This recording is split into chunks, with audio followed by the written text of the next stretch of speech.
नगर निकाय चुनाव को लेकर नामांकन का दौर शुरू हो गया है। पहले ही दिन कई उम्मीदवारों ने नामांकन पत्र खरीदा, वहीं कई प्रत्याशियों ने नामांकन दाखिल किया। इन सब के बीच अब राजनीतिक दलों के सामने अपने समर्थित उम्मीदवार के चयन की बड़ी चुनौती है। देखिए रिपोर्ट। चुनाव को लेकर नामांकन का दौर, कई प्रत्याशियों ने खरीदा नामांकन पत्र। राजनीतिक पार्टियों के सामने बड़ी चुनौती, समर्थन को लेकर प्रत्याशी के चयन की चुनौती। झारखंड के 48 नगर निकायों में नामांकन की प्रक्रिया शुरू हो गई है। पहले दिन कई प्रत्याशियों ने नामांकन पत्र खरीदा, जबकि कुछ उम्मीदवारों ने नामांकन भी दाखिल किया।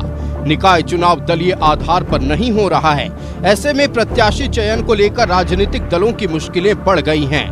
हर राजनीतिक दल अपने समर्थित उम्मीदवार की जीत सुनिश्चित करना चाहता है, लेकिन मुश्किल ये है कि हर वार्ड पर पार्टी के कई कार्यकर्ता ताल ठोक रहे हैं। धनबाद में पूर्व मेयर चंद्रशेखर अग्रवाल ने नामांकन दाखिल कर दिया है, जबकि पूर्व विधायक संजीव सिंह ने भी नामांकन का पर्चा खरीदा है।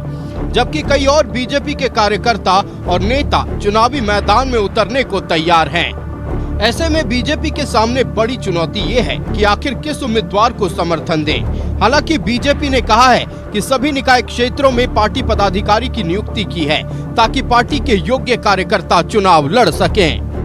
देखिए, भारतीय जनता पार्टी ने एक कमेटी बनाई है। कमेटी सारे लोगों का आवेदन भी ले रही है। कमेटी विचार करके कमेटी के द्वारा जो प्रत्याशी तय होंगे, जो हमारे जीतने वाले प्रत्याशी होंगे, उन्हें भारतीय जनता पार्टी चुनाव में उतारेगी और निकाय चुनाव में 2/3 बहुमत से हम निकाय चुनाव में जीत दर्ज करेंगे और अपने मेयर और अपना जिला परिषद जो भी जहां पे जो निर्धारित है वो हम जीतेंगे। उम्मीदवार चयन को लेकर न सिर्फ बीजेपी को चुनौती का सामना करना पड़ रहा है, बल्कि कांग्रेस, जेएमएम समेत बाकी राजनीतिक दल भी पसोपेश में हैं। हर वार्ड में एक अनार 100 बीमार जैसी स्थिति है।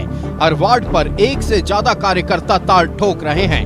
हालांकि कांग्रेस का दावा है कि मेयर और अध्यक्ष जैसे बड़े पदों के लिए उम्मीदवार का नाम करीब फाइनल कर लिया गया है, लेकिन मुश्किल वार्ड को लेकर है।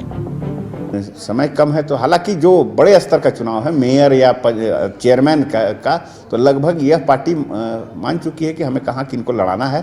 थोड़ा बहुत जो आगे पीछे अगर कहीं संभावनाएं दिखेंगी आपसी गठबंधन में, तो वहाँ पर थोड़ा बहुत आगे पीछे हो सकता है, लेकिन उसके बावजूद सभी जगहों पर तैयार है हमारे कैंडिडेट। कहाँ किसको लड़ाना है, किस स्तर पर तैयारी है, वो पूरी तरह तैयारी है। सामंजस्य बिठा लिया जाएगा। झारखंड में निकाय चुनाव दलीय आधार पर नहीं हो रहा है, जिसके कारण ये मुश्किल आ रही है। हर पार्टी चाहती है कि उसके कार्यकर्ता या समर्थक चुनाव में विजय पताका फहराएं, लेकिन मुश्किल ये है कि आखिर किस कार्यकर्ता पर पार्टी ज्यादा भरोसा करे। राजनीतिक दलों के पास अपने सभी कार्यकर्ताओं को खुश रखने की भी चुनौती है। Bureau report, news 11 Bharat. नगर निकाय चुनाव को लेकर आज से नामांकन की प्रक्रिया शुरू हो गई है। कई जगहों पर उम्मीदवारों ने अपना नामांकन पत्र खरीदा है, लेकिन दूसरी तरफ राजनीतिक सरगर्मी बढ़ी हुई है। राजनीतिक चिंता अलग अलग राजनीतिक पार्टियों के भीतर है और चिंता की वजह यह है कि इस बार चूंकि दलीय आधार पर चुनाव नहीं हो रहा है, ऐसे में अपने समर्थित उम्मीदवार को उतारना है। मंथन चल रहा है, लेकिन एनडीए हो या इंडिया गठबंधन, दोनों में ये बातें कही जा रही हैं कि हम जब उम्मीदवार उतारेंगे तो गठबंधन के भीतर आपसी समन्वय स्थापित करने के बाद उतारा जाएगा, ताकि हमारे द्वारा जो समर्थित प्रत्याशी हों उन्हें चुनाव जीतने में किसी तरह की परेशानी ना हो। लेकिन दूसरी तरफ भारतीय जनता पार्टी के पूर्व में रहे पार्षद या फिर हम बात करें भारतीय जनता पार्टी के पूर्व में रहे मेयर, बिना किसी मंथन के, बिना किसी सुझाव के नॉमिनेशन पत्र खरीदा जा रहा है, नामांकन दाखिल किया जा रहा है। ऐसे में कई तरह की चिंताएं हैं। दूसरी तरफ पार्षद भी जो आने वाले समय में पार्षद के उम्मीदवार होने वाले हैं, वो भी लगातार जा रहे हैं केंद्रों पर और अपना नामांकन पत्र खरीद रहे हैं। चिंता सभी राजनीतिक दलों के लिए। तो इन्हीं तमाम विषयों पर हम चर्चा करेंगे। हमारे साथ हमारा गेस्ट पैनल जुड़ा है, अपने अतिथियों से आपका परिचय कराएं। हमारे साथ भारतीय जनता पार्टी से प्रतुल शाहदेव जी जुड़े हुए हैं, बहुत स्वागत है प्रतुल जी न्यूजीलैंड भारत में। हमारे साथ जुड़े हुए सुनील सिंह जी कांग्रेस पार्टी से, सुनील जी बहुत स्वागत है न्यूजीलैंड भारत में। क्षितिज मिश्रा राष्ट्रीय जनता दल से हमारे साथ जुड़े हुए हैं, क्षितिज जी बहुत स्वागत है न्यूजीलैंड भारत में। और परवाज खान जी आजसू पार्टी से हमारे साथ जुड़े हुए हैं, परवाज जी बहुत स्वागत है न्यूजीलैंड भारत में। सबसे पहले भारतीय जनता पार्टी का रुख करते हैं। देखिए, चूंकि दलीय आधार पर चुनाव नहीं हो रहा है, ऐसे में तमाम राजनीतिक दल अपने समर्थित उम्मीदवारों को चुनाव में उतारना चाह रही है और उसको लेकर लगातार मंथन का दौर भी चल रहा है। लेकिन हम देख पा रहे हैं, खासतौर पर अगर धनबाद की बात करें, पूर्व मेयर चंद्रशेखर अग्रवाल उन्होंने नामांकन दाखिल कर दिया और वो भारतीय जनता पार्टी से ताल्लुक रखते हैं। संजीव सिंह जिनकी पत्नी झरिया के विधायक हैं, वो भी भारतीय जनता पार्टी से ताल्लुक रखते हैं, वो भी नामांकन पत्र खरीद चुके हैं। ऐसे में उम्मीदवारों को मनाना, कार्यकर्ताओं को खुश रखना और उसके बाद भी जो चुनाव जीत सके वैसे कैंडिडेट पर भरोसा दिलाना कितनी बड़ी, अभी कह सकते हैं कितना बड़ा काम करना है भारतीय जनता पार्टी को आगे कुछ दिनों में। देखिए, भारतीय जनता पार्टी का तो काम बहुत बढ़ गया है, खास करके विपक्ष में रहने के बाद, और उच्च न्यायालय का भी काम बहुत बढ़ गया है। ये चुनाव भी उच्च न्यायालय के फटकार और भाजपा के आंदोलन के बाद ये हो रहा है। आजसू के नेता चंद्र प्रकाश चौधरी भी इस मामले में सुप्रीम कोर्ट गए थे। ये बैकग्राउंड में हम सारी बातों को नहीं जाएंगे, लेकिन आज सूचना आयोग पर सुनवाई के दौरान हाईकोर्ट ने फिर फटकार लगाई। तब सरकार ने कहा 4 हफ्तों के भीतर सूचना आयुक्तों की नियुक्ति पक्की होगी और हाईकोर्ट ने इस ऑर्डर में लिया। यानी हाईकोर्ट के आदेश पर यह सरकार कार्य करेगी, सिर्फ अपना कुछ नहीं। अभी सीसीटीवी कैमरे लगने शुरू हुए हैं सभी थाने में, ये भी हाईकोर्ट के आदेश में हो रहा है। यानी हाईकोर्ट सरकार चला रही है। अब आप यही समझ लें, अब 3rd टियर ऑफ डेमोक्रेसी का चुनाव नहीं हुआ, 750 करोड़ के आसपास की जो केंद्रीय अनुदान की राशि मिलती है प्रत्येक वर्ष, वो लैप्स करती गई। सरकार को उसकी चिंता नहीं थी। अब लौटते हैं, देखिए 48 नगर निकायों पे चुनाव हो रहा है, जिसमें 9 नगर निगम है और 20 नगर परिषद है और 19 नगर पंचायत है और 1000 से ज़्यादा वार्ड काउंसिलर जो हैं वो चुने जाएंगे। अब प्रजातंत्र का 3rd टियर का महापर्व शुरू होने वाला है और सच में ये, इसकी आप जो भी बात करें, लेकिन वार्ड काउंसिलर्स के नहीं रहने के कारण, चुने हुए प्रतिनिधियों के नहीं रहने के कारण अफसरशाही पूरे तरीके से हावी हो गई थी। शहर की क्या स्थितियां थी, किस तरीके से बजबजाती हुई नालियां थी, किस तरीके से कूड़े का अंबार था, किस तरीके से बदहाल स्थिति हो गई थी और सुनने वाला कोई नहीं था। तो अब एक राहत की सांस मिलेगी। हाँ, ये दलगत आधार पर चुनाव नहीं हो रहा है, इसलिए हम लोग ने भी प्रयास किया पहले अपने गठबंधन के साथियों के साथ भी कि एक समन्वय बने। लेकिन अगर ये समन्वय नहीं भी बनता है तो भी ये सब लोग चुनाव में जा रहे हैं और हमारा जो 4 तारीख तक नॉमिनेशन है, उसके पहले नगर परिषद के जो अध्यक्ष हैं, नगर पंचायत के जो अध्यक्ष हैं और जो मेयर्स हैं, उनकी जो भारतीय जनता पार्टी के समर्थित उम्मीदवार हैं, उनकी सूची जारी कर दी जाएगी। हालांकि दलगत आधार पर बिल्कुल चुनाव नहीं हो रहा है। तो हमारा मानना है कि ये एक बहुत लिटमस टेस्ट होगा, क्योंकि सभी राजनीतिक कार्यकर्ताओं के लिए भी एक चुनौती होती है। अब सब पार्टी से एक से अब हम कंट्रोल नहीं कर सकते, क्योंकि ये दलगत आधार पर हो नहीं रहा, सिंबल की बात है नहीं। ये सरकार ने तो पहले ही दल के ईवीएम को हटा दिया और सिंबल को भी हटा दिया। तो हम पूरा प्रयास करेंगे कि एक ही उम्मीदवार भारतीय जनता पार्टी की विचारधारा का लड़े, लेकिन कोई दूसरा भी लड़ता है तो इसमें कोई आपत्ति नहीं है, क्योंकि ये दलगत आधार पर बिल्कुल चुनाव नहीं है और 3rd टियर ऑफ डेमोक्रेसी में सबको लड़ने का जो है निश्चित तौर पर देखिए अब सबको लड़ने का मौका है और जो धरातल पर काम कर रहा है। और ये बड़ी अच्छी बात है कि इस बार ओबीसी को भी आरक्षण मिला है, जिस सरकार ने लगातार डिनाई किया था। पंचायत चुनाव बिना ओबीसी को आरक्षण दिए हो गया, पंचायत में एक भी ओबीसी का नेता को आपने उभरने नहीं दिया। इस सरकार ने सुप्रीम कोर्ट की फटकार के बावजूद तब जाकर नगर निकाय चुनाव में इन्होंने ओबीसी का आरक्षण कराया। वो भी कितनी फटकार थी हम बहुत बार बता चुके हैं। तो ओबीसी वर्ग को भी प्रतिनिधित्व मिलने जा रहा है पहली बार, और इसके लिए उच्च न्यायालय और भारतीय जनता पार्टी का जो दबाव था वो काम आया और इसके लिए एक बड़ा अब मौका मिल रहा है। चलिए, आप लोग लगातार क्रेडिट ले रहे हैं कि नगर निकाय चुनाव हो रहा है तो भारतीय जनता पार्टी के प्रेशर की वजह से, भारतीय जनता पार्टी ने जो लगातार संघर्ष किया उसकी वजह से। चलते कांग्रेस पार्टी के पास, हमारे साथ सुनील सिंह जी हैं। सुनील जी, देखिए झारखंड कांग्रेस के तमाम बड़े नेता जो दिल्ली गए हुए थे वापस लौट आए हैं और खबरें ये मिल रही हैं कि जितने भी कार्यक्रम कांग्रेस पार्टी के द्वारा चलाए जा रहे थे या वो मनरेगा के नाम बदलने को लेकर जो लगातार कार्यक्रम हो रहे थे, जो उसके विरोध में प्रदर्शन चल रहे थे, उसे भी कुछ दिनों के लिए रोका जाएगा। एसआईआर को लेकर जो लगातार प्रदर्शन आपकी ओर से किया जा रहा था उसे भी रोका जाएगा और सिर्फ फोकस निकाय चुनाव पर है। क्या मंथन हुआ है और क्या गाइडलाइंस दिए गए हैं, बताएं थोड़ा दर्शकों को। कुछ भारतीय जनता पार्टी के प्रश्नों का जवाब मैं देता हूं। हमारे साथी को बहुत चिंता था कि चुनाव नहीं होने से 7,000 करोड़ रुपया इस राज्य को नहीं मिला, 700 करोड़ रुपया नहीं मिला। तो आपको यह पता, इस राज्य का 17,000 अनुदान की राशि भी नहीं मिला, भारत सरकार ने नहीं दिया। इस राज्य के मनरेगा का 13,000 मजदूरी भी नहीं दिया भारत सरकार मोदी जी ने। इस राज्य को 6,500 करोड़ जल नल योजना का भी पैसा भारत सरकार ने नहीं देने का काम किया है। और क्रेडिट जो लेने की इन्होंने बात कर रही है, तो भारतीय जनता पार्टी को यह भी स्पष्ट क्रेडिट लेना चाहिए कि पुलवामा, पहलगाम और 10 नवंबर 2025 को दिल्ली के लाल किला पर जो आतंकवादी हमला हुआ, वह फेलियर श्री अमित शाह जी, भारत के गृह मंत्री और भारत के प्रधानमंत्री जी हैं। क्या भारतीय जनता पार्टी उसकी भी जिम्मेवारी लेती है और स्पष्ट करती है कि हमारा फेलियर है? तो मैं स्पष्ट करता हूं कि भारतीय संविधान में इसीलिए भारतीय संविधान आयुषी मजबूत माना जाता है, भारत की लोकतंत्र मजबूत माना जाता है कि न्यायपालिका, कार्यपालिका, विधायिका और आप मीडिया की जो 4 स्तंभ है, एक मजबूत स्तंभ है। और परिस्थितिवश आपको आयुषी पता है कि सुप्रीम कोर्ट में ऑलरेडी ओबीसी आरक्षण के लिए लोग गए हुए थे।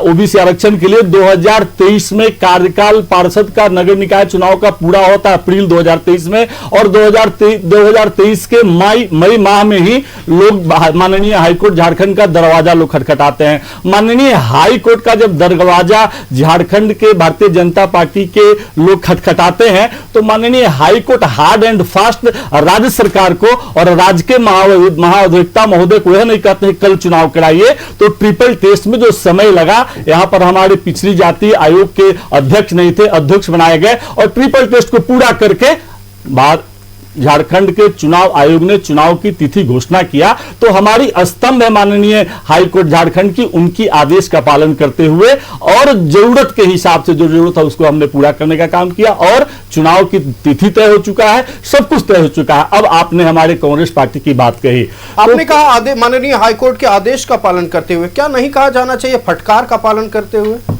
आयुष जी अगर फटकार, मैं वही तो बोला कि माननीय हाईकोर्ट हार्ड एंड फास्ट तो कभी नहीं। हमारे हाईकोर्ट ने जब इस राज्य सरकार को राज्य सरकार को कॉल किया कि आप क्यों चुनाव नहीं करा रहे, क्या कारण है, तो यह मध्यवर्ती राज्य सरकार के महाधिवक्ता महोदय ने हाईकोर्ट में उपस्थिति दर्ज कराकर और कोर्ट में हाजिर होने का आदेश देना, ये सवाल पूछना नहीं है कि क्यों करा लिया चुनाव, और इसे आदेश नहीं फटकार ही माना जाएगा। बिल्कुल आयुषी फटकार नहीं माना जाएगा। लोकतांत्रिक व्यवस्था में माननीय हाई कोर्ट का दरवाजा खटखटाना लोकतंत्र में अधिकार है। और माननीय हाई कोर्ट के जब हमारे सरकार को उपस्थित होने का आदेश दिया है, हमारी सरकार ने उपस्थित होकर अपनी बात को रखने का काम किया है, तब जाके हाई कोर्ट ने समय देते हुए उन्होंने सम्मान करते हुए सम्मान किया और राज्य सरकार का जो काम था वो काम करने का राज्य सरकार काम किया है। तो आप भारतीय जनता पार्टी सत्ता के करीब जाने की जो प्रयास करती है, भारतीय जनता पार्टी सत्ता जैसे जल बिना मछली अलग नहीं रह सकता, उसी तरह भारतीय जनता पार्टी सत्ता से अलग नहीं रह सकती है। आज इनके हाथ से सत्ता चला गया है और छटपटाहट है कम से कम छोटा सा भी सत्ता आ जाए, लेकिन ये छोटी सत्ता नहीं है, यह बहुत बड़ा सत्ता है। और देश के तो हम अपने दर्शकों को लगातार दिखा रहे हैं सुनील जी, हम लगातार हमारे 2 से 3 एपिसोड चल रहे हैं कि शहर की सरकार उस प्रोग्राम का नाम है। हम हर वार्ड में जा रहे हैं झारखंड के, जहां नगर निकाय चुनाव होने वाले हैं, और दिखा रहे कि वस्तु स्थिति क्या है, और यह भी बता रहे हैं कि जो निकाय चुनाव डिले हुआ है उसकी वजह से कई वार्ड कैसे नर्क बन गए हैं, उसकी भी तस्वीर दिखा रहे हैं। हम चलते हैं 20 सेकंड, बिल्कुल प्रतुल जी। 8 जनवरी 2024 ट्रिपल टेस्ट पर प्रक्रिया पर उच्च न्यायालय की टिप्पणी, यह स्वीकार्य नहीं है, चुनाव टालना। 13 जनवरी 2025 नाराजगी एवं आदेश दिया, कोर्ट ने गहरी नाराजगी जताई। 16 जनवरी 2025 4 महीने में चुनाव का आदेश उच्च न्यायालय का। मध्य 2025 मुख्य सचिव को पर्सनल अपीयरेंस और अवमानना कार्रवाई शुरू की गई। 10 सितंबर 2025 अवमानना के बाद फिर मुख्य सचिव हाजिर हुई और नवंबर दिसंबर 2025 में आयोग ने कहा टाइमलाइन दीजिए। जनवरी 2026 में चीफ सेक्रेटरी हाजिर हुई तो उनको कहा कि आपकी सैलरी रोक दी जाएगी अगर आप 4 हफ्ते में चुनाव की तिथि की घोषणा नहीं करें, और ये कहते हैं कि सरकार काम कर रही है। चलिए हम चलते हैं अब आजसू पार्टी के पास। देखिए प्रभाष जी, सबसे बड़ी बात तो हम शुरू से शुरू करते हैं, क्योंकि आप लोगों को भी शुरू से शुरू करना है। इस बार विधानसभा चुनाव में जो प्रदर्शन आपकी पार्टी का रहा, ये कहा जा रहा है, लगातार राजनीतिक गलियारों में बात हो रही है कि आजसू पार्टी की जमीन खिसक गई है। नगर निकाय चुनाव एक मौका है खास तौर पर, और सबसे बड़ा मौका आजसू पार्टी के लिए है कि कैसे एक बार फिर जनता के बीच अपनी मजबूत पकड़ को स्थापित करे आजसू पार्टी। धन्यवाद आयुष। देखिए, चुनाव में जब आप सार्वजनिक जीवन में होते हैं तो हार और जीत पे नहीं होता है। हमारा पार्टी संघर्ष करने वाला है और हम लोगों ने संघर्ष करके राज्य को अलग किया। और हमारे माननीय अध्यक्ष श्री सुदेश कुमार महतो जी का यही एक विचार है और सोच भी है कि संघर्ष लगातार रहेगा।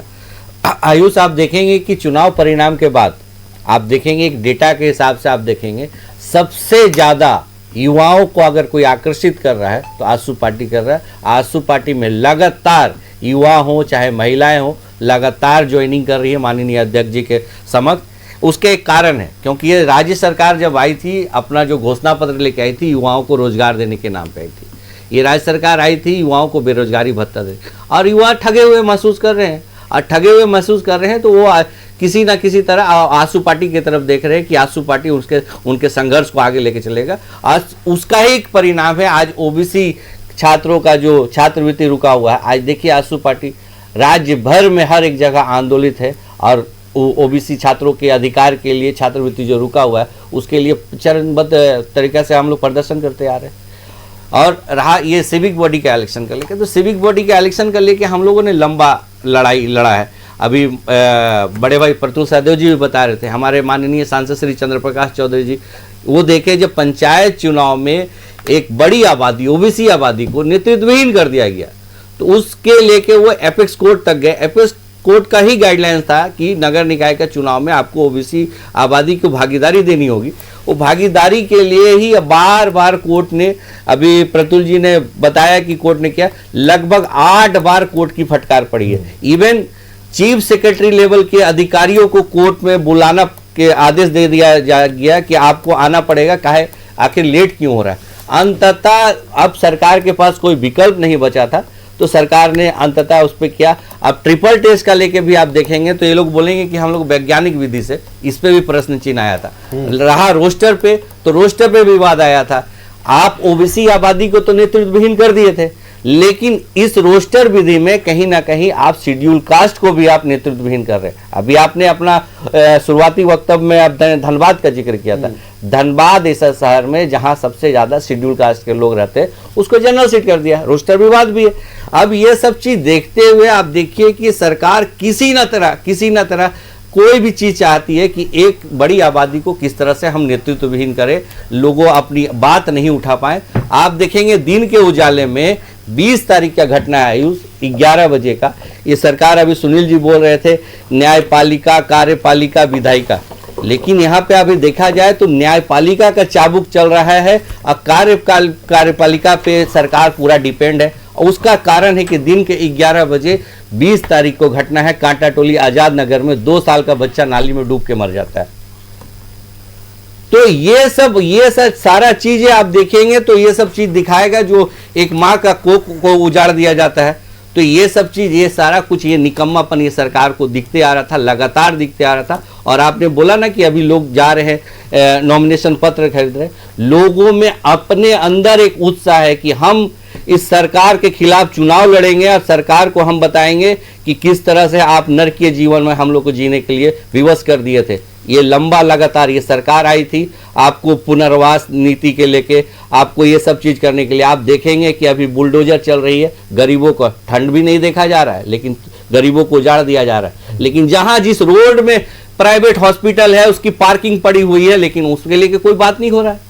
तो ये सबसे बड़ा अफसरशाही का यहाँ पे जो चाबुक चल रहा है उसको अंकुश लगाने के चुनाव इन्हीं तमाम समस्याओं के समाधान नहीं, उसको अंकुश लगाने के लिए ही जनता नाई कर रही है। आयुष, मैं आपके टीवी चैनल पे बार बार आता हूँ, आज कनेक्टिंग रोड का हालत देखिए, कहीं स्ट्रीट लाइट नहीं है, नालियां बजबजाती हुई, छोटा सा, इसमें कोई कॉपीराइट का इश्यू नहीं है, ये मेरा बनाया हुआ वीडियो, अपने पीसीआर को बोलिए जूम कर लेंगे। ये कनेक्टिंग रोड है जो भारत माता चौक को सीधे पुरानी रांची से जोड़ के आता है। महीनों से यहाँ घुटने भर पानी लगा हुआ है। इसको देखने वाला कौन है? क्या वो अफसरशाही आके देखेंगे? अगर नगर निकाय चुनाव अगर सही वक्त पे अगर हो जाता आयुष, अगर सही वक्त पे हो जाता तो इस तरह का चीजों को पब्लिक को फेस नहीं करना पड़ता। और ये सारा कुछ जन मुद्दा पे जितनी तरह से बात होती है आजसू पार्टी मुखरता के साथ रखा है। और हम लोग चाह रहे हैं कि यहाँ से एक एक वार्ड से ऐसा एक नेतृत्वकर्ता निकले जो सरकार के निकम्मापन को अच्छी तरह से बताए और शहरवासियों को चाह रही है कि हर एक जीने की सुविधा एक ऐसा जनप्रतिनिधि निकले जो उनके वार्ड की सूरत हाल सुधार बदल सके। और साफ तौर पर अगर बात कर लिया जाए तो राजधानी रांची को उदाहरण के तौर पर अगर सिर्फ लेते हैं, ऐसे सैकड़ों गलियां हैं जहां नलियां सड़कों पर बह रही हैं। जी।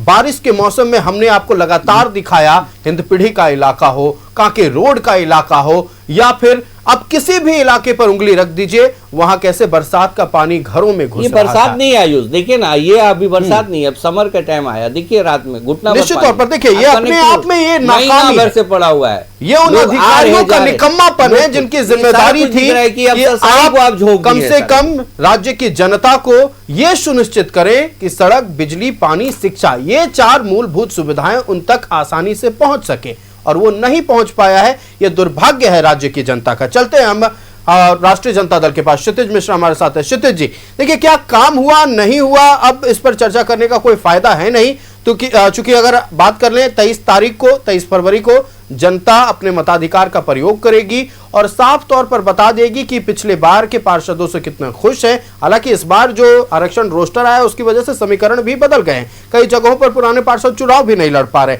लेकिन फिलहाल आपकी पार्टी की अगर बात कर लें, विधानसभा चुनाव में 1 से 4 पर आप पहुंचते हैं, और ऐसे 2 सीट है जो शहरी विधानसभा क्षेत्र माने जाते हैं, और कहा यह जा रहा है राजनीतिक गलियारों में, बात यह है कि उन 2 सीटों के लिए खास तौर पर पूरी ताकत झोंकती राष्ट्रीय जनता दल नजर आएगी। देखिए, राष्ट्रीय जनता दल केवल 2 सीटों पर नहीं, बल्कि जहां जहां समाजवाद के विचारधारा और वैसे युवा या वैसे लोग होंगे जो कि अपने गली, अपने मोहल्ले को आगे बढ़ाने के लिए, अपने लोगों को और अपने समाज, अपने वहाँ के लोगों के हक और हुकूक की बात करेंगे, उनका समर्थन राष्ट्रीय जनता दल करेगा। कल हमारी एक बहुत अहम बैठक है प्रदेश अध्यक्ष संजय यादव जी के नेतृत्व में, जिसमें तमाम आरजेडी के सभी पदाधिकारी उपस्थित होंगे, और वहाँ उस समय से रणनीति तय किया जाएगा कि हमारा किस किस कैंडिडेट को हमारा समर्थन होगा। इसके बाद हम उस कैंडिडेट को समर्थन करेंगे और मजबूती से उनको चुनाव लड़ाएंगे। दूसरी बात, बीजेपी ने अभी एक आरोप लगाया, उन्होंने कहा कि डर के ईवीएम को हटा दिया गया। मुझे लगता है कि पंचायत चुनाव में जब रघुवर दास जी ने ईवीएम बैलेट पेपर पे चुनाव करवाया होगा तो डरे होंगे, हमको लगता है डर गए होंगे। और भी बहुत जगह बैलेट पेपरों पे चुनाव हुआ है नगर निकाय का, तो वहाँ पे भी बीजेपी शासित राज्यों में भी हुआ, वहाँ पे भी डरे हुए होंगे बीजेपी के लोग, शायद डर करके ही चुनाव करवा लिए होंगे। बीजेपी का काम बहुत बढ़ गया, इन्होंने बताया, हम भी जानते हैं बीजेपी का कितना काम बढ़ गया है। तो मतलब आप भी ये कहना चाहते हैं कि जो ईवीएम इस्तेमाल नहीं कर रहे हैं वो डरे हुए हैं? हमने ये नहीं कहा, हमने कहा बीजेपी कह रहे हैं कि डरे हुए हैं। तो मैं पूछना चाह रहा हूं ना कि क्या जहां जहां ईवीएम इस्तेमाल नहीं किया गया है वहां के लोग डरे हुए हैं? क्या रघुवर दास भी डर गए थे क्या, जो कि बैलेट पेपर पे चुनाव करवाए थे, पंचायत चुनाव? तो इस चीज को भी तय कीजिए ना, आप इस चीज को बताइए, डरे हुए हैं जो आप ये जब आपने इस बात को रखा। दूसरी बात, ओबीसी छात्रवृत्ति की बात अभी हमारे भाई कर रहे थे, इस पर तो जाना नहीं चाहिए, लेकिन जा रहे इसलिए क्योंकि इनका केंद्र सरकार से मुंह नहीं खुलता है मांग पर, उनसे जो बकाया है उस पर ये नहीं बोलेंगे क्योंकि उनको डर लगता है। तमाम मंत्रियों की जब केंद्रीय मंत्रियों के साथ मुलाकात हुई थी तो बीजेपी के तमाम नेता मौजूद थे, चलता सदन में ये सवाल कर चुके हैं, बीजेपी के नेता मौजूद थे, इसको करेक्शन कर लीजिए। अब जब हम बीच में बोलेंगे, देखिए आपको बीच में बोलने का आदत हो गया है, गलत तथ्य ये बात सुनेंगे पहले आप या फिर बोलना खाली करेंगे? परवाज जी ऐसे थोड़ी होता है, हम चुपचाप सुन रहे थे, आप बीच में बोलने लगेंगे, अपनी बातों को सुधार, बीच में बोलने लगेंगे, जानकारी दिया है तो वो सुधार, आपने बीच में ऐसे बोलना शुरू कर दिया, देंगे ये बोले आप हमें दिखाइए। परवाज जी, मैं आपकी बात को रख रहा हूँ सदन के भीतर। आजसू सांसद चंद्र प्रकाश चौधरी ने चुप करवाइए। परवाज जी, मैं आपकी बात को रख रहा हूँ। आजसू के सांसद चंद्र प्रकाश चौधरी ने ओबीसी छात्रवृत्ति के मुद्दे को संसद के भीतर उठाया है, इस बात की जानकारी परवाज जी, क्षितिज जी आपको देना चाह रहे हैं। हमको इस बात की जानकारी है, लेकिन हम इनसे ये पूछना चाह रहे हैं कि जब आप रोड पर प्रदर्शन कर रहे थे तो आपने एक बार भी केंद्र सरकार से सवाल क्यों नहीं किया? क्यों आप केवल राज्य सरकार से सवाल करते हुए नजर आए? आपने कहा ना चरणबद्ध तरीके से, फिर भी इतना उछलना लंबा समय दिया गया, ये तरीका आपको लंबा समय दिया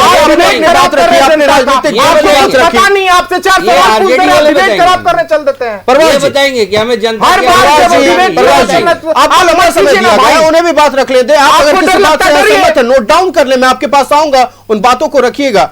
बीच में बोलना है, जनता पसंद नहीं करती है बीच में बोलने का, आपको डर लग रहा है, सही अच्छी बात है, डरनी चाहिए। इन्होंने कहा कि काम पर इनकी सरकार थी, कैसे नदी को नाला बनाया गया वो भी जनता नहीं भूली है, ये कह रहे थे कि बच्चे डूब गए, नाला नहीं बना। क्यों नहीं नाला बनवाया था? आपकी थी ना 15 वर्षों तक रांची म्युनिसिपल कॉर्पोरेशन पे, और मेयर कौन था, डिप्टी मेयर कौन था, काम कितना हुआ ये भी जानते हैं। जलाशय की बात कर रहे थे, रोड पे पानी भरा हुआ था। यही नहीं, कांके रोड में मेन रोड पर पानी भरा हुआ था। आपने रोड कैसे बनाया? नाली ऊपर और उसके जो छेद है वो ऊपर है और रोड नीचे है। सरकार कौन, किसकी सरकार थी जब कांके रोड का रोड बनाया गया था? तो हम चलिए हम दिखाते हैं आपको। नाली में जो रोड के किनारे छेद होते हैं वो ऊपर है आयुष जी, और जो जिसमें पानी जाए, बारिश होने के बाद वहां पानी जमना लाजमी है। बिल्कुल। नगर विकास मंत्री कौन थी? अगर यहां पानी जम जाता है तो जवाबदेही नहीं है क्या उनका? चुनाव नहीं हुए, इसीलिए हम मानते हैं कि चुनाव नहीं होने से बहुत सारी परेशानियां आई हैं। लोग अधिकारी के पास डायरेक्ट नहीं पहुंच सकते हैं, जितना प्रतिनिधि के पास वो जितना जल्दी पहुंच सकते थे। आप विरोध किसका किए? दलगत चुनाव नहीं करवा रहे थे तो विरोध किए। क्यों? क्योंकि आप नहीं चाहते हैं कि गली मोहल्ले से कोई युवा खड़ा हो। आप नहीं चाहते। हम तो आरजेडी तो कह रही है कि हम किसी भी युवा जब लगेगा हमको जो कि हमारे विचारधारा से वो प्रेरित है या वो समाज को लेकर चलने वाला है, हम उसको समर्थन देंगे। कोई भी युवा लड़ सकता है, वो मेरे पार्टी का हो या ना हो, इसमें कोई दिक्कत नहीं है। तो आप तो युवाओं प्रतिनिधियों को नहीं आने देना चाह रहे थे, हमने लाने का काम किया है, हमने उनको लाने का। आप हर एक चीज पे, आप चुनाव का डेट नहीं घोषित हो रहा था उस पर आप लोग धरना देने के लिए चालू हो गए थे, जबकि चुनाव का डेट घोषित करना चुनाव आयुक्त का काम होता है। आप सरकार पे गिरने चल, आप राजनीति से 26 जनवरी को मुख्यमंत्री जी, मुख्य निर्वाचन आयुक्त की नियुक्ति लंबे समय तक पेंडिंग पड़ी हुई थी। ये किसकी जिम्मेदारी है? आयुष जी, मैं आपको बता दे रहा हूं, जब घोषणा हो चुका था और चुनाव करवाने की बात हुई थी, इसके बाद ये लोग धरना प्रदर्शन किए यहाँ पे। सही बात, आपको याद होगा उस वक्त हमारी सरकार ने दे दिया था और यहां पे रखा हुआ था सरकार ने नहीं, राज्य निर्वाचन आयोग ने हलफनामा दायर किया था। मैं थोड़ा सा समय लेना चाहूंगा। ये अंदाजी आप विपक्ष का काम बढ़ गया है। सवाल क्या पूछ रहे हैं कि 26 जनवरी पे मुख्यमंत्री जी आने थे, किसने शेड्यूल किया था? 26 जनवरी को कौन यहाँ था नहीं था, इस पर चर्चा करने के लिए फिलहाल भी नहीं पता, वक्त भी कम है और हम फिलहाल निकाय चुनाव की चूंकि बात करें, प्रतुल जी के पास चलते हैं। भारतीय जनता पार्टी से प्रतुल शाहदेव जी हमारे साथ है। प्रतुल जी, देखिए लगातार आरोप लग रहे हैं कि जो शहर की विकास रुकी हुई है उसकी एकमात्र वजह बीजेपी रही है। देखिए, हमने तो आपको क्रोनोलॉजी तरीके से बता दिया कि किस तरीके से उच्च न्यायालय की फटकार के बाद ये सरकार चुनाव करा रही है, वरना ये सरकार तो अफसरों के माध्यम से नगर निकायों पे, नगर परिषदों पे और जो मेयर का पद है सबको कंट्रोल कर रही थी साहब। पहले तो वार्ड काउंसिल हुआ करते थे, अपना स्टैंडिंग कमेटी हुआ करता था, पूरा नगर निगम हुआ करता था, तो वो अब खत्म हो गया था। सारा कुछ एक म्युनिसिपल कमिश्नर में सिमट गया था। म्युनिसिपल कमिश्नर के पास अथाह शक्तियां होती थी, पूरा म्युनिसिपैलिटी का बजट जो है वो उन्हीं के पास होता था। तो ये इसके खिलाफ हम लोगों ने लगातार प्रदर्शन किया। और ये जो कहना, अभी मैं एक बात का जवाब दे दूं फिर इस मुद्दे पे आता हूं, या चलिए इसे अंत में बताते हैं। देखिए, अब ये पहला क्रेडिट और क्रेडिट नहीं लेने की बात नहीं है, सब लोग जानते हैं कि किस तरीके से इस सरकार ने पंचायत चुनाव के बाद एफिडेविट करके सुप्रीम कोर्ट में मुकरने का काम किया था, जिसमें उन्होंने कहा था कि हम पिछड़ों को आरक्षण देकर ही नगर निकाय का चुनाव कराएंगे। आप याद कीजिए, क्या इन्होंने 2023 में अधिसूचना जारी नहीं कर दी थी नगर निकाय चुनाव की बिना पिछड़ों को आरक्षण दिए? तब सर्वोच्च न्यायालय में कंटेम्प्ट गया, तब ये रुका। देखिए, अब लौटते हैं, अब इस इशू पे क्रेडिट लेना नहीं लेना खत्म हो गया। देखिए, सभी राजनीतिक दलों के लिए ये एक बड़ा अवसर है और एक चुनौती भी होती है। चुनौती इसलिए होती है क्योंकि नगर की सरकार बनती है, दलगत आधार पर नहीं होती। एक ही राजनीतिक दल से बहुत सारे उम्मीदवार होते हैं, इन उम्मीदवारों को छांटना, और बहुत बार आप छांट के भी किसी को कहेंगे कि हमारा समर्थित उम्मीदवार है, तो आप सिंबल तो दे नहीं सकते। ये सरकार पहले ही डर के भाग गई, दलगत आधार पर करा नहीं रही, तो एक ही दल से कई उम्मीदवार होंगे। तो अब का जो अगला कुछ 10 दिन होगा, जब तक ये नामांकन वापस देने का समय होगा, सारे राजनीतिक दलों के लिए थोड़ा सा काम बढ़ जाता है, क्योंकि आपको जो आपके उम्मीदवार जो अधिकृत नहीं है आपकी पार्टी की तरफ से, वो लड़ रहे हैं, उनको वापसी करना होगा। हम कोशिश कर रहे हैं एनडीए के साथ सामंजस्य करने की, लेकिन चूंकि दलगत आधार पर नहीं है तो बहुत ज्यादा स्कोप नहीं बचता है। और इस बार हमारे पार्टी में प्रमंडलीय स्तर पर जो कमेटी बनी थी उसने अपनी रिपोर्ट भी दे दी कौन कैंडिडेट है, और हर एक जगह से रिकॉर्ड संख्या में कैंडिडेट्स आए, क्योंकि इस सरकार के खिलाफ इतना आक्रोश है कि हमारे साधारण कार्यकर्ता भी समझ रहे हैं कि शहर की सरकार में वो आसानी से पार लगा लेंगे। और आज मैं आपके चैनल में बोल के जा रहा हूं, 80% से ज्यादा एनडीए, अगर एनडीए के साथ लड़ता है या बीजेपी प्लस ये सीटें हम जीतेंगे, जितने वार्ड काउंसलर्स और जितने आप उम्मीदवार हैं सबको ये अगर आप जोड़ लेंगे तो, क्योंकि ये सरकार के खिलाफ आक्रोश है साहब। पिछले क्या स्थिति हो गई है नगर निगम की, ये किसी से छिपा नहीं हुआ। बार बार नदी नाले जो तमाम चीज़ों की बात होती है, ये सरकार में अतिक्रमण हटाओ अभियान ये कितने वर्षों से चलता है, फिर लोग आके कर देते हैं। और गरीबों को आप हटा रहे हैं अगर ठंडे में, तो उनकी वैकल्पिक व्यवस्था करनी चाहिए साहब। ये डिक्टेटोरियल स्टेट नहीं, ये वेलफेयर स्टेट है।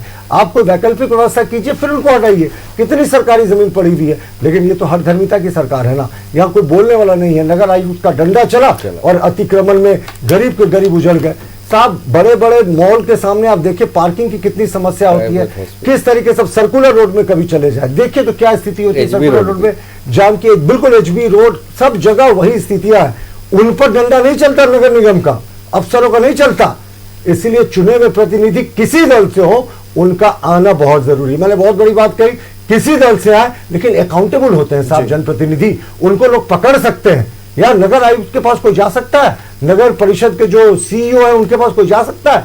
वो आपको पर्ची भेजनी होगी, वो फिर कब बुलाएंगे, कब बैठक चल रही है, किस तरह का प्रपंच होता है, ये सबसे छिपा है। तो स्वागत योग्य है कि अब नगर की अपनी सरकार होगी, जनप्रतिनिधि होंगे जो जनता के प्रति डायरेक्टली अकाउंटेबल होंगे। चलिए, जनप्रतिनिधि होंगे जो जनता की बातें सुनेंगे, जनता के प्रति उनकी जवाबदेही होगी, और चूंकि जनता ने चुना है तो सवाल पूछने का भी पूरा हक होगा। सीधे चलते हैं कांग्रेस पार्टी के पास। सुनील जी, पिछले बार के चुनाव की बात कर रहे हैं तो हालांकि दलीय आधार पर चुनाव हुई थी और उस वक्त आप लोगों ने जिन सीटों पर अपने कैंडिडेट्स को उतारा था, क्या इस बार एक कदम पीछे लेना होगा? चूंकि महागठबंधन की बात आ रही है, कुल मिलकर समन्वय स्थापित करने की बात हो रही है, तो ऐसे में क्या एक कदम पीछे कांग्रेस पार्टी जाएगी? आयुष जी, पहले तो कुछ जवाब हम भारतीय जनता पार्टी के सवालों का देता हूं। माननीय हाई कोर्ट के द्वारा इंक्रोचमेंट का आदेश देकर राज्य के अंदर और प्रदेश के राजधानी रांची में हटाया जा रहा है। मैं स्पष्ट कर दे रहा हूं, उनके आदेश पर हटाया जा रहा है। आप भी जानते हैं, सब कुछ जानता है, इसलिए सीधे सरकार पर आरोप लगाना बिल्कुल भारतीय जनता पार्टी और आजसू का निराधार। और दूसरी बात मैं बताता हूं कि हमारे आजसू के जो साथी चिल्ला रहे थे, आपको पता है कि ये आप झारखंड की चिल्ला रहे थे, भाषा की बीच में बोल रहे थे तो यही बोला जाएगा। नहीं नहीं, भाषा बीच में बोल रहे थे, चिल्ला रहे थे, बीच बोल रहे थे, भाषा ठीक है, आ रहा हूं आपके पास। सुनील जी सभी भाषा का प्रयोग करते हैं। ठीक है, आप अपनी बातों को पूरे ये कर कांग्रेस की नियति है ना, बीच में बोला जाएगा। यहाँ देखिए सरकार के मंत्री के खिलाफ इनके विधायक चिल्ला रहे हैं, इसी के लिए हमारे पास परवार जी आज आप अपने नेताओं पे जिस तरह से मंत्री से विधायक सुनने की साथ चर्चा का विषय है कि नगर निकाय चुनाव में आप लोग कैसे उतर रहे हैं? आयुष जी 7 बार के माननीय विधायक श्री सीपी सिंह जी रांची शहर से, 4 बार के विधायक भारतीय जनता पार्टी के नवीन जायसवाल साहब, लगातार दूसरी बार सांसद और मंत्री बने आदरणीय संजय सेठ जी, और शहर की सत्ता उनके हाथ में है। उनकी कोई भी जिम्मेवारी नहीं है, कोई जिम्मेवारी नहीं। उनको भी फंड मिलता है, उनको भी फंड मिलता है, राज्य सरकार का भी फंड मिलता है। नाली रोड कौन बनाते हैं? कौन बनाते हैं? आपको मैं क्या बताया, आप बोल रहे हैं पानी जाम है, पानी कैसे जमाओगे? पानी कैसे जमाओगे? आप जिम्मेवारी से मत भागिए, आप जिम्मेवारी से, अगर आप विधायकों का काम कचरा उठाने का फंड नहीं मिलता। कहाँ कचरा जमा?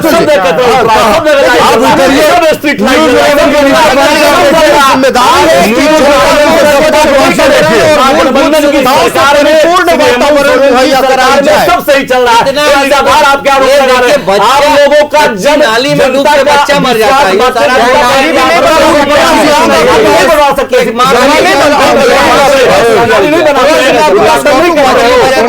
नहीं होगा नाली बनाने का फंड। आप बताइए, सुनील जी को बात पूरी कर लें, दर्शकों पे छोड़ दीजिए, कोई भी बात नहीं। इनका कहना है कि कचरा नहीं सड़क पे, ये सच्चाई है कि शहर में कचरा है, ये सच्चाई है कि नालियां सड़कों पर बह रही है, ये सच्चाई है कि सड़कें टूटी हुई हैं। लेकिन फिलहाल नगर निकाय चुनाव की बारी है, उन्हीं तमाम समस्याओं के समाधान की बात कर रहे हैं। कुछ मिनट पहले का वीडियो है, कुछ मिनट पहले का, जो मैंने खुद वीडियो चला गली से निकाल के आंदोलन करें, इनके पास वीडियो है तो बोलिए इनको।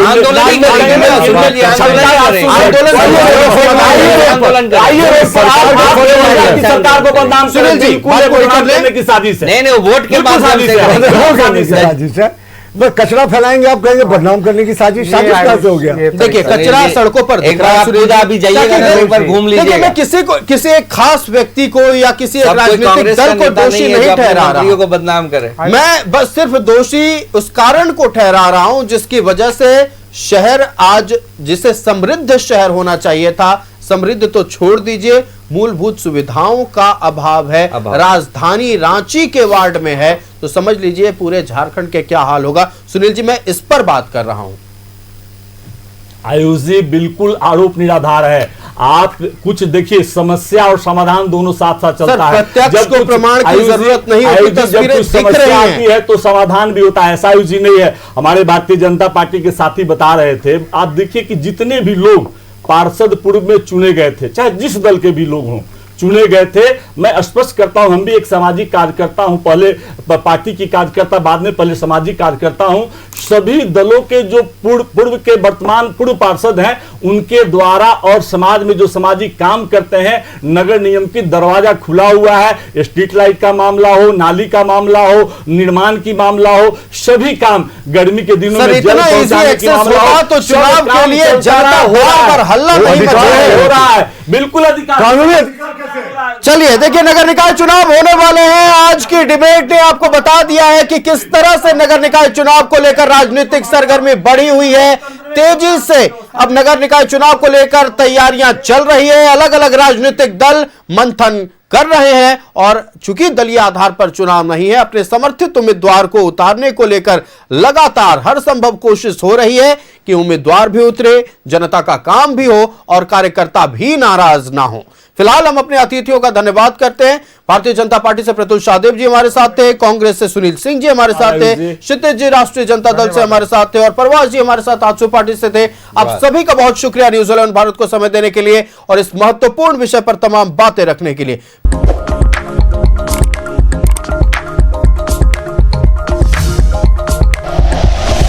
Like and share videos, subscribe करें हमारा चैनल और प्रेस करें बेल आइकॉन। न्यूज़ 11 भारत, सच है तो दिखेगा।